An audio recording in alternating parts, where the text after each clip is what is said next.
Behind every book, there's an author. Her story starts before the first page. Sometimes it feels like destiny. She writes a great book, lands a great deal, and arrives in bestsellerville without breaking a sweat. Most of the time, though, the path of destiny to bestseller status is closed. Authors have to make their own path. But how do they do that?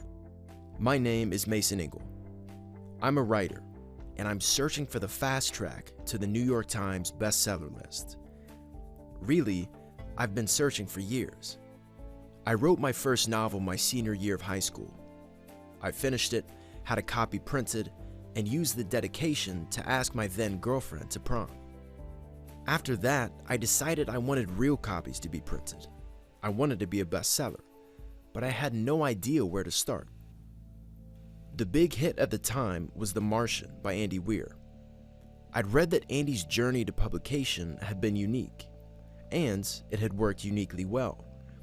I decided to learn more to see if I could mimic his strategy. I'd been laid off from AOL, so I decided I wanted to, try my hand at writing. I'd started out by making a webcomic called Casey and Andy, which was just a silly gag-a-day comic. What really added a bunch of readers to me was in 2009 when I wrote The Egg, which became extremely popular online. From that, I ended up getting a lot more of my regular readers drawn to my site. I had a link on my website where you could sign up to be emailed and a notification whenever I posted new content. And I, after 10 years, had accumulated about 3,000 readers. Periodically on the webcomic site, I'd be like, hey, if you like my stuff, you can go over to my, just narrative fiction zone over here and read that. And I was writing The Martian just as a serial that I posted to my website, a chapter at a time, and it took me about 3 years to finish. Well, I was back into the industry as a software engineer, and then I started to get emails from people saying like, hey, I love The Martian, but I hate your website. Can you just put it up on Amazon so I can buy it through their system? So I put it up on Kindle. I first put it out in September, and by December it was like about 500 copies a day. And ultimately that led to me being contacted by an agent who said, hey, I read your stuff. I'm an agent who represents science fiction authors. I think I could probably get you a print deal. And I'd spent 3 years trying to get an agent earlier in life, and now one was knocking on my door. So I said, okay, sure, yeah, you're my agent. And then Random House contacted me and said like, hey, we noticed your book's selling really well in the digital space. Have you considered a print version? I'm like, you should talk to my agent about that.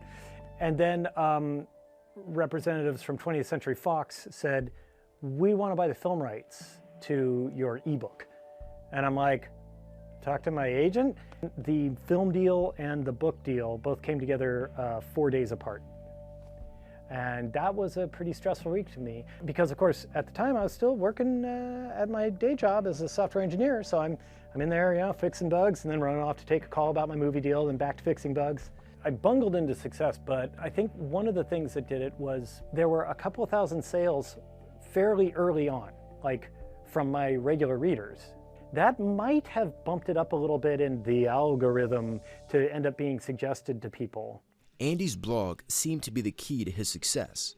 By building up a small following, he built a launch pad from which The Martian could take off. And it only took 3,000 readers. This seemed like a smart, achievable strategy, but I needed to be thorough. I gathered some writer friends to do some research. Is it easy to get 3,000 readers? It can be done, but I wouldn't necessarily say it's easy. Everyone, their brother has a book, just bombarded with their books or their music or their short film or whatever it is. There's a formula for it all, but you have to put the work in. So I had a website, a couple of thousand people from there, and then I have Twitter, about 4,000 people. Andy Weir had 3,000 blog followers. When maybe you have a Martian? No, because it's like you can have, if they're not engaged, so you can have a following, but they're not necessarily like, I can tweet something and it's just like, hello, hello, hello, screaming against the wind. So it really depends. So you want to find those people that are interested in your books. I found that Wattpad has been very good for me. I put Bumped on there and I've had like more than 600,000 reads or views on it, but didn't put the full book on there so that hopefully it would drive people to Amazon or to my website. But you gotta throw out that fishing rod and like reel them in.